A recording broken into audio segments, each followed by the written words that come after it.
Welcome to OSM, Operation Safe Mode. Peace be with you. I haven't really thought too much about safe mode now that we are further and further away from COVID, but when I met Deacon Jack Sullivan, who came for Theology on Divine and Immaculate Conception on the 13th, and then a beautiful blessing service with the relic of St. John Newman, I began to think more about where is that safe mode that we want to be in. I think that safe mode is knowing that Jesus is always in the boat with us, that Jesus is always willing to bring us to himself in that place of peace and love. And Deacon Jack really taught us a lot in regards to his miracle, divine favor, and how one should receive the healing blessing that comes by being touched by the relic, and what the importance of his miracle was, and how important it is for us to share our divine favor too. So in this episode, I really wanted to share with you his homily that he gave during the blessing service. He speaks about his own healing. He speaks about St. John Cardinal Newman, and also keep in mind the theme that we really had in these things was that divine favor, and it was a very good opportunity to listen to the story. So I share that story with you at this time.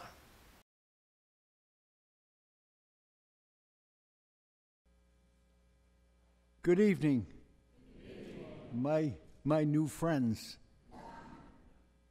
and pardon my vernacular as I am unfortunately from Boston. And let me say this about that.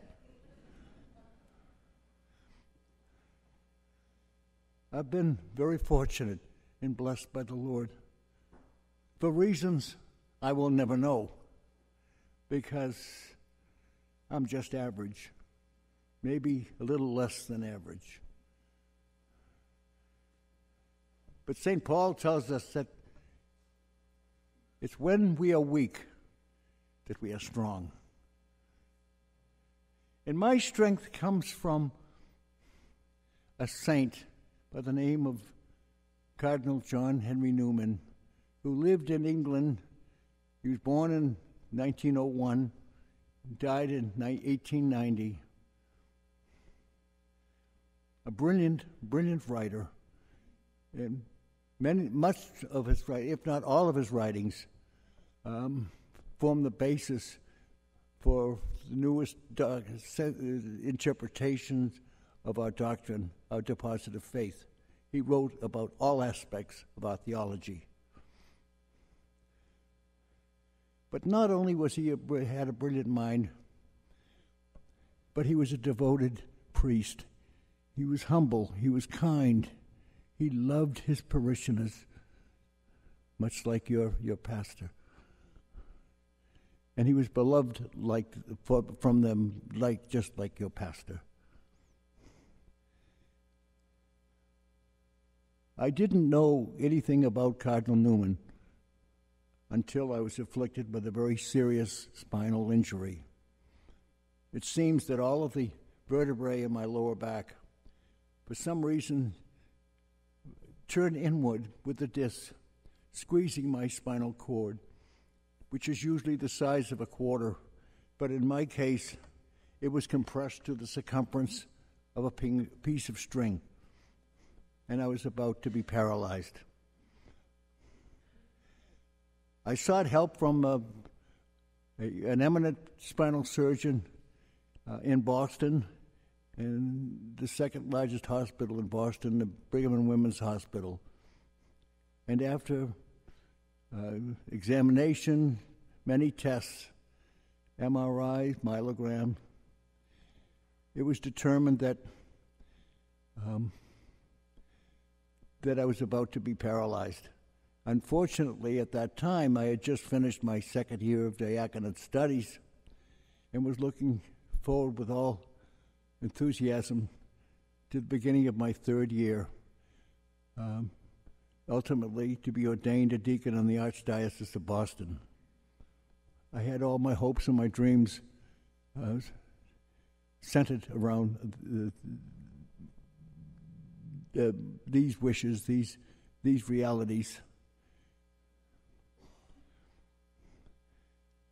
Unfortunately, the doctor said, "Jack, forget about your classes that are coming." This was in August of the year 2001. Forget about returning to classes.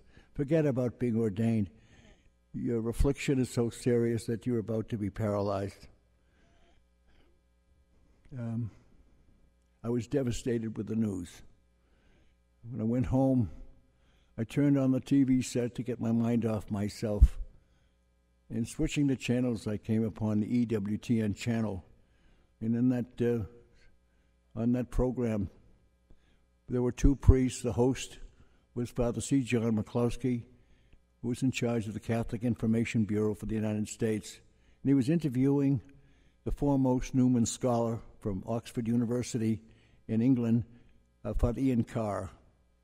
And they were discussing the difficulties that Newman was confronted with in his life.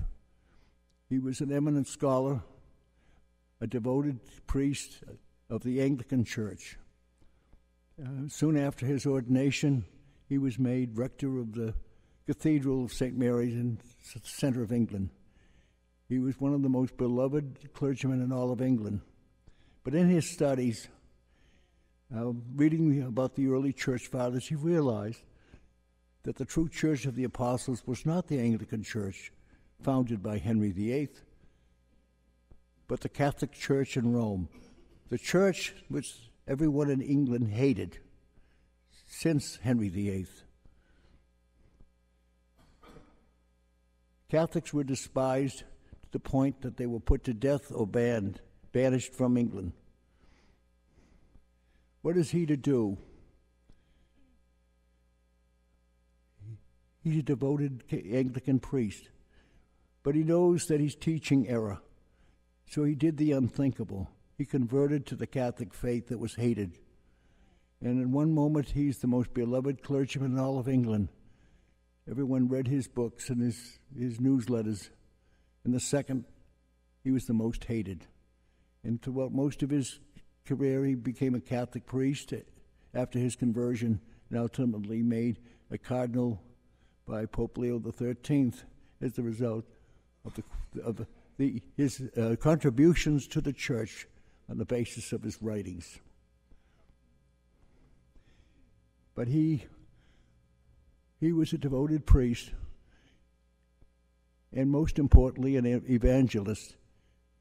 And slowly but surely the people in England began to understand why he converted and could sympathize with the problems that he encountered.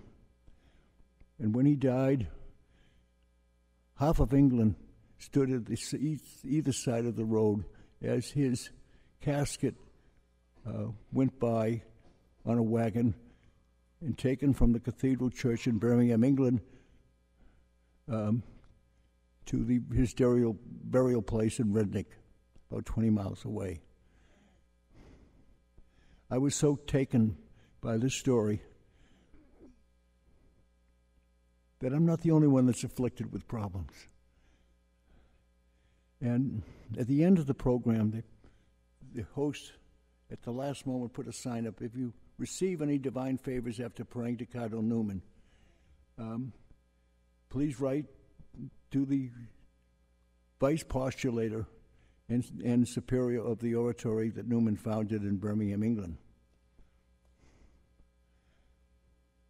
If they said miracle, I would not have responded. But the sign said divine favor. My goodness, at that moment I needed one. So I said a simple prayer: please, Cardinal Newman, help me to walk so that I can return to classes and be ordained with all my heart. Suddenly, all of the intense pain that I've been experiencing day and night left me. I had full mobility. I could walk normally. It was as if I never was afflicted to begin with.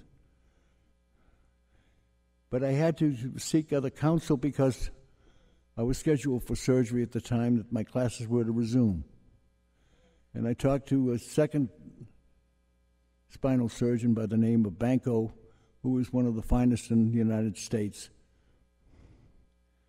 He examined me, and to all intents and purposes, I was free of any spinal injury until he looked at the films. And he said, "My goodness, your condition hasn't changed at all, but yet you have no symptoms. This has never happened before in the history of spinal surgery. If it had, I would have read about it. Something unusual is going on. Let's stay with this. Let's work together." He suggested that I cancel the surgery that was scheduled at the Brigham and Women's Hospital. He said, "Return to classes, and I'll be your surgeon if the pain should return, and it can't last for very long, to be completely without symptoms with the back as severe as yours." Maybe we planned to do it between the 2 semesters at Christmas, but that was unnecessary because I sailed through the first semester, sailed through the second semester without any problems, without any limitations. Could you imagine his back that serious? The day after my last class, the pain returned. Coincidence? At that time, my surgeon told me that he would have to operate on my back, and he scheduled it for August 9th, 2001. Even though he was booked through that November, he arranged for that date, hoping that maybe if the surgery was successful, that I would have some time for rehab before the classes, my fourth-year classes were to begin the second week in September. The surgery, however, did not work out. The following morning, he came to my bedside. I was in agony, not only from the pains that I experienced from my back condition, but also the result of the surgery that compounded the agony. He apologized. Imagine him, a skilled surgeon, through no fault of his own. The operation was not successful, but he apologized. He said, "Sorry, Jack. It looks like you will not be able to return to classes and be ordained." I said, "Dr. Banco, I've heard that song before." I was in the hospital for 5 days in utter agony. And the 5th day, I had to say, I have to try to walk. I have to make the effort, no matter how costly it is in terms of the pain that I would have to suffer through. I had to at least try so that I would know whether or not there was ever a possibility that I could return to classes.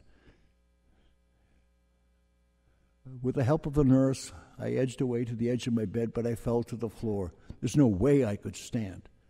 And with my knees on the cold floor and my hands on the bed, a perfect time for prayer.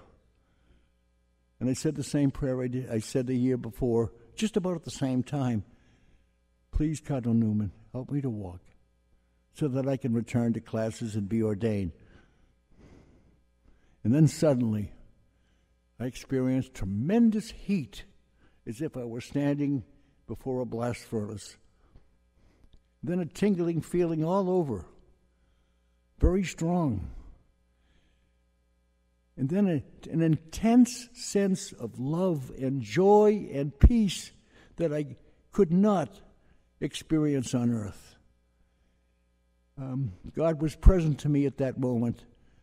The theologians later on at the beatification of Newman says that actually I had experienced a peace of heaven. If you want to know what exists, there's the proof for you. Everything turned white before me, and all I could feel was the joy and the peace, the presence of God. And I kept on saying to myself, and I remember this vividly, "Please, God, keep me this way. Please, God, keep me this way." I kept on repeating this. I cared nothing else. Nothing else mattered to me. My family, my vocation, my work efforts, nothing. It was just being in the presence of God and experiencing that joy that we all one day will experience. The nurse says I was in that state for about 10 or 15 minutes. Then I started to come out of it. And then I realized I'm standing up when all I remember was that I was kneeling on the floor. And then I yelled to the nurse, I have no more pain. And she said, do you need some help in walking? Do you think you can walk? I said, yes. And without any assistance, without a cane or a walker, I walked around my bed, around my roommate's bed, out up and down the corridor. We went by the nurse's station. They were amazed. They were yelling and screaming. They went bananas, cheering me. And of course, naturally, I hammed it up, being an Irishman from Boston. I enjoyed every minute of it. I was released 2 hours later. It would have been 1 hour, but my wife got lost on the way to the hospital. She got lost every day she came because, the hospital was difficult to find, actually. I can't blame Carol for that. I was released. I was given a jar of oxycodone, plastic jar, about that big, filled with these tablets. I didn't need to take one.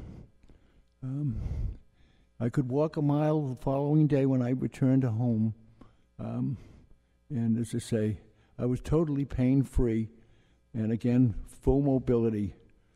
And I've been walking a mile or two every day since.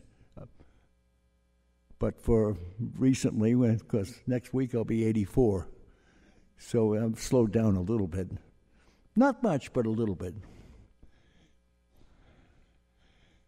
Oh, the day of my healing, August 15th, 2001, the feast of the Our Lady's Assumption into heaven, body and soul.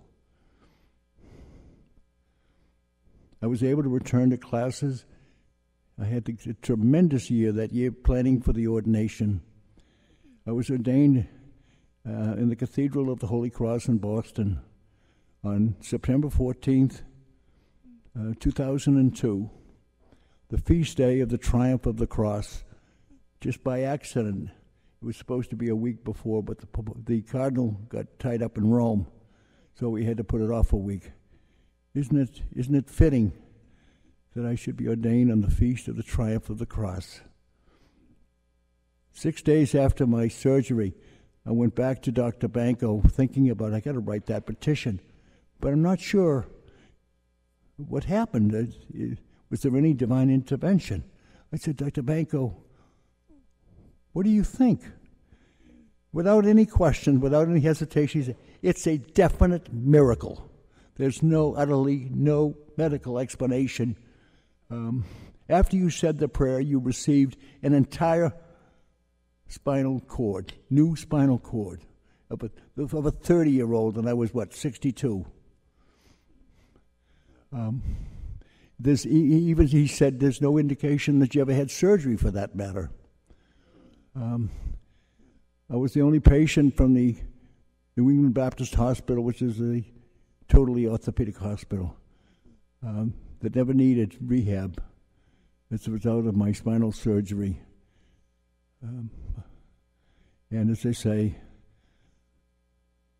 I was ordained on that wonderful day. After a party, Carol and I returned home. And in the cellar, in my office downstairs in the cellar, Carol yelled down, there's a strange-sounding priest calling for you. It's a fine time on a Saturday afternoon that he would be. He said, Saturdays and Sundays are their work days. And I picked up the phone, and I heard Mr. Sullivan. He had no idea I was ordained. Mr. Sullivan, the priests of the Oratory at Birmingham, England, have this day voted that we should commence the beatification process of the founder the Venerable Cardinal John Henry Newman and to take your case to Rome. He didn't know that I was ordained that day. And my prayers were answered in a twofold way. First, I was ordained, which I prayed for. And I prayed that it happened through the intervention of Almighty God, through the efforts and the prayers of Cardinal John Henry Newman. And on that day of my ordination, the process would begin to have him beatified. The world had been waiting 123 years for a miracle, even though they thought that he was a saint after he died. On the day, the evening of his death, while he laid in state in the cathedral church at the oratory at Birmingham, England, the supervisor cut a clump of his hair. As a memento, it was not meant to be a relic. Relics are taken when the prospective saint is taken out of the grave, soon to be beatified. They must be taken out of the grave and put into a church or a holy place. They cannot remain in the ground. And that clump of hair on an unopened envelope remained in the superior's desk for 123 years. The British are pretty traditional, waiting for some miracle to happen, naturally hoping that it would happen in England. I became very friendly with the superior of the oratory, and one time he said to me, "Deacon Jack, we had all wished that the miracle would have happened in England." And I said, "It did, Father." He said, "Oh, no, it happened in Boston." I said, "It would have been England, but you guys lost the colonies."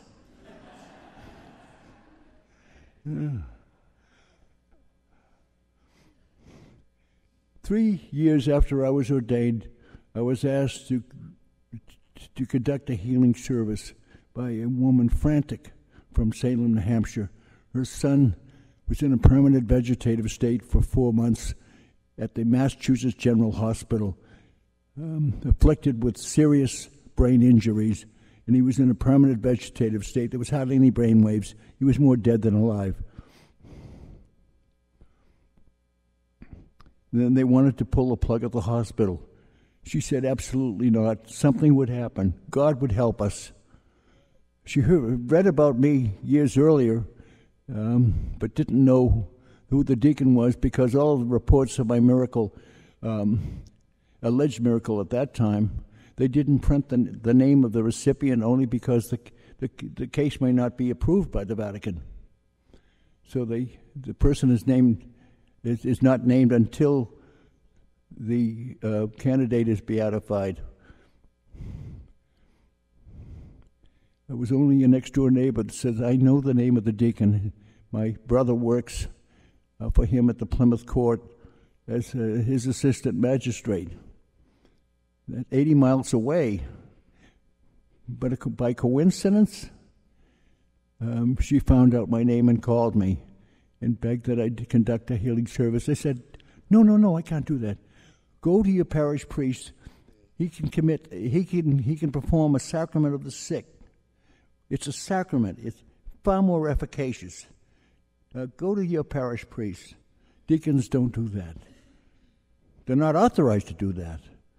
She insisted to a point where I had to admit and relent and say that I would do it. But I felt so inadequate, so I called the supervisor. By that time, I was very friendly with him. I said, "Father Paul, I've been asked to do a healing service, and I feel so inadequate. And you frequently talked about that clump of hair on your desk. Could you send me a piece of that clump of hair so I can do this healing service?" He said, "Certainly." Imagine that. The only relic we have of Newman in the world, because when he was exhumed, there was nothing left. He put lying on top of his casket the fathers of the church, and the casket totally was disintegrated together with his body, so there was nothing left. So all we have for a relic is that hair. I got the clump of hair in 4 days by FedEx. went into the Mass General, and as part of the ceremony, I touched him on the forehead with a relic. And immediately he opened his eyes. Could you imagine that? His mother was standing to my left. She ran around the bed to the other side to get closer to him, and as she's leaning over to give him a kiss, he raised his right arm and gave her the peace sign. He was released 2 days later. Although he had to do some rehab because he was in bed for 4 months, he totally recovered. Thanks be to God. And thanks as the result of his mother's faith. And after that, that was the beginning where I was asked to do more healing services. And since then, I've been to 27 states, London, Paris, and Rome, doing healing services. And we've had some remarkable successes, about 30 major miracles and a number of minor ones. And I'm hopeful, very hopeful. And recently, I've been assured that both Father John and I will survive our cancer. Please pray for us. God bless you all. Thank you.